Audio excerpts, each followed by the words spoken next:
Assalamualaikum warahmatullahi wabarakatuh. Jumpa kembali lagi dengan saya Udin dalam channel Kim Udin. Asiknya belajar kimia. Materi hari ini adalah latihan soal sifat koligatif untuk kenaikan titik didih larutan. Untuk latihan soal penurunan tekanan uap sudah bisa ditonton di Kim UD di video sebelumnya. Silakan dipelajari supaya paham soal-soal yang sering keluar di sifat koligatif larutan.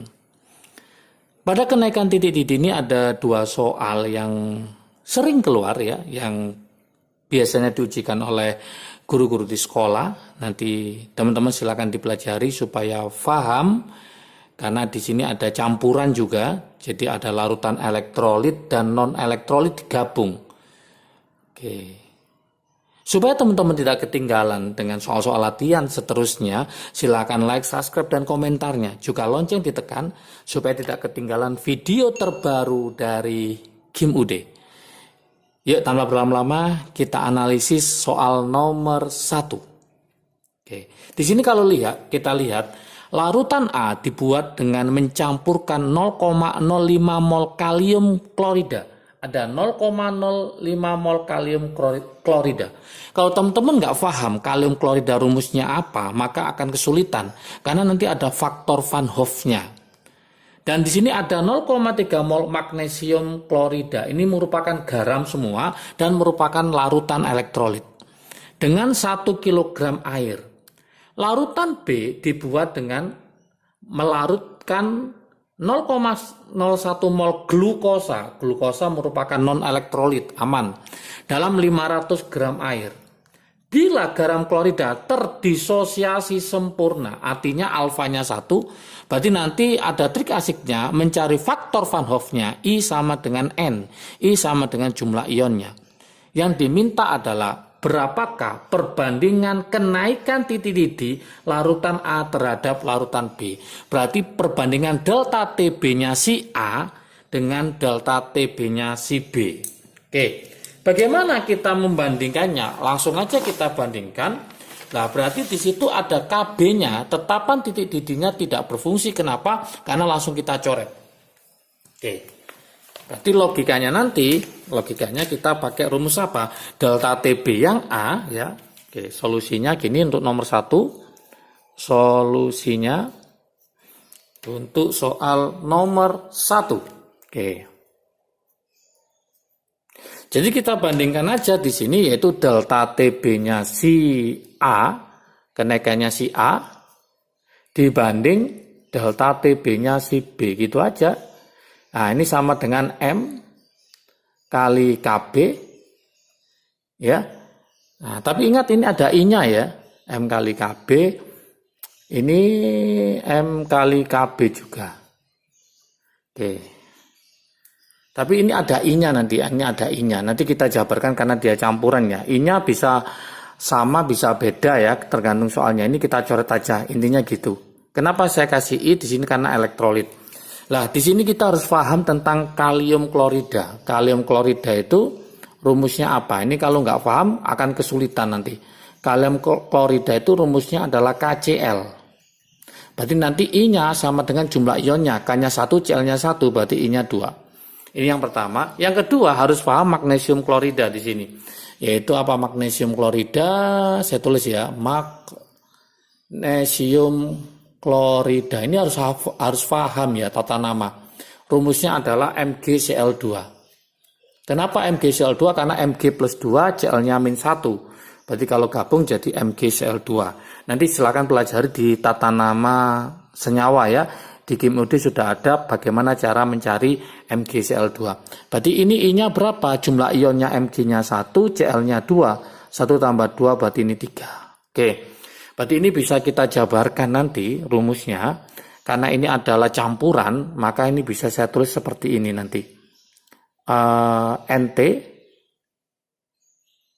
NT-nya si kalium ya, NT-nya 1 kali I, ditambah NT-nya yang kedua, mol telarutnya, NT-nya 1 kali I, NT-nya 2 kali I juga, karena dia punya I yang berbeda, dalam kurung, kali 1000 per gram pelarutnya. Nah, seperti itu. Karena dia campuran ini dibagi miliknya si delta TB karena dia adalah non elektrolit, berarti nggak ada I-nya. Berarti NT dikali 1000 per GB-nya. NT itu masih ingat dari GT per MR. Udah, kalau ini sudah menguasai, tak taruh sini ya. Ini delta TBA dibanding delta TBB. Oke. Kita lanjutkan ya, kita masukkan NT-nya berapa di sini. NT-nya adalah 0,05. Tinggal kita masukkan ya nanti 0,05. I-nya tadi ketemu 0,05, 0,05. I-nya ketemu 2 dikali 2 ditambah NT2-nya adalah 0,03. 0,03 dikali I-nya 3 ya. Ini saya kurangi aja, kali 1000 per berapa? Per 1 kilo berarti 1000 juga, 1000 gram. Oke, kita bandingkan dengan miliknya si siapa? Glukosa, yaitu 0,01, berarti 0,01 kali 1000 dibagi gram pelarutnya 500 miliknya glukosa. Oke, sudah, ini bisa kita lanjutkan perhitungannya. Ini bisa kita coret ya. Nah, gini 0,005 kali 2 maka ketemu 0,01 ditambah ini ketemu 0,09 ya. 9 yang ini 1000 bagi 500 ketemu 2 kali 0,01 berarti ketemu 0,02. 0,01 ditambah 0,09 ketemu 0,1 per 0,02 atau bisa saya tulis 10 banding 2. Kalau kepingin sederhana lagi berarti nanti 5 banding 1. Berarti ini sudah keluarlah delta TBA dibanding delta TBB, maka hasilnya adalah 5 banding 1. Maka jawaban yang betul adalah yang B. Seperti itu teman-teman. Jadi tinggal kita bandingkan saja. Kalau elektrolit itu ada I-nya, Kalau non elektrolit tanpa I. Seperti itu. Inilah soal nomor 1. Mudah sekali. Jadi ingat-ingat harus tahu perbedaan elektrolit non elektrolit. Ini juga ada di video Kim Ude, yaitu nanti silakan dicari larutan elektrolit dan non elektrolit, sudah kita tekankan di situ.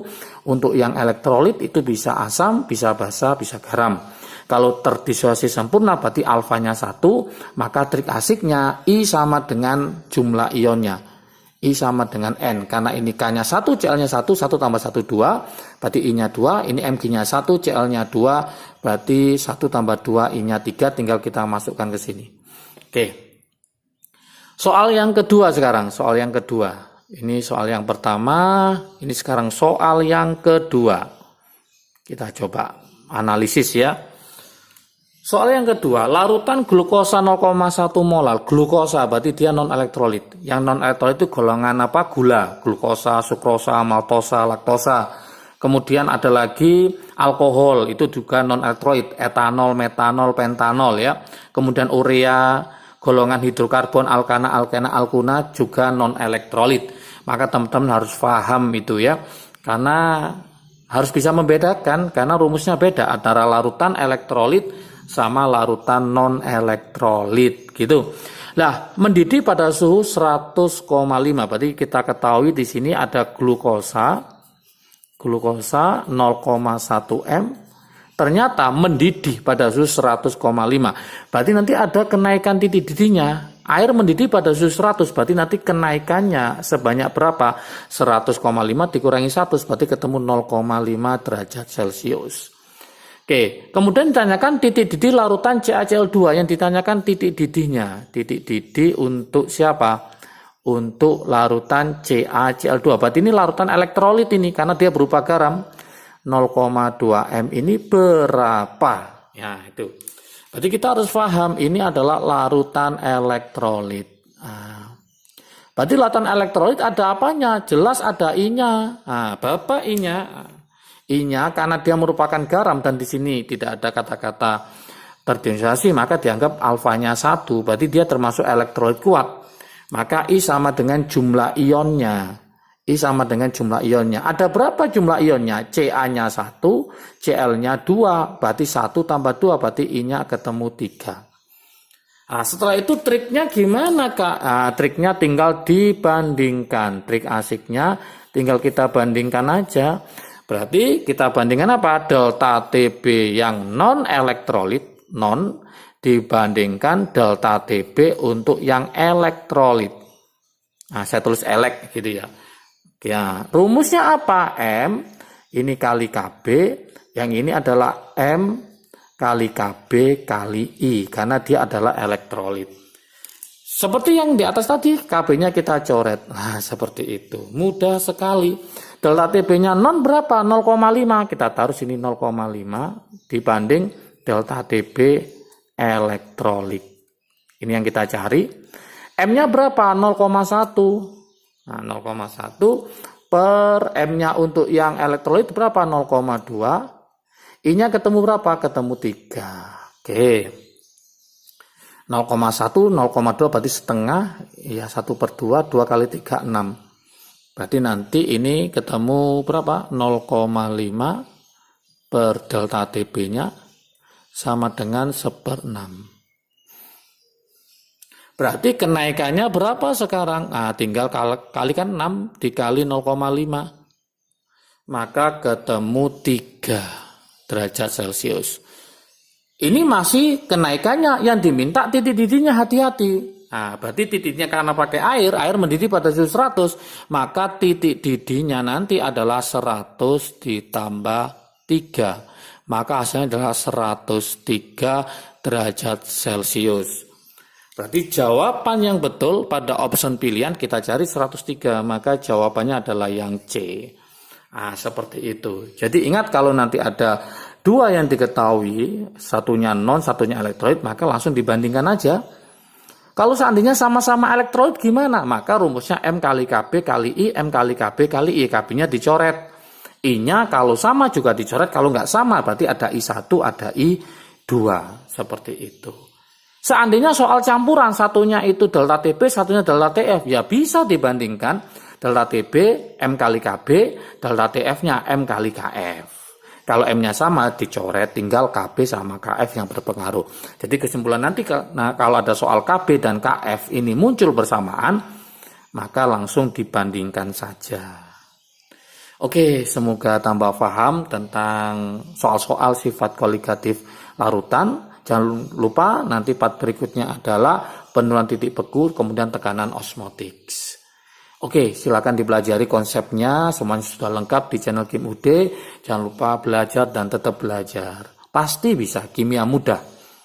Oke, jaga kesehatan, salam sukses dari Kim UD. Asiknya belajar kimia. Assalamualaikum warahmatullahi wabarakatuh.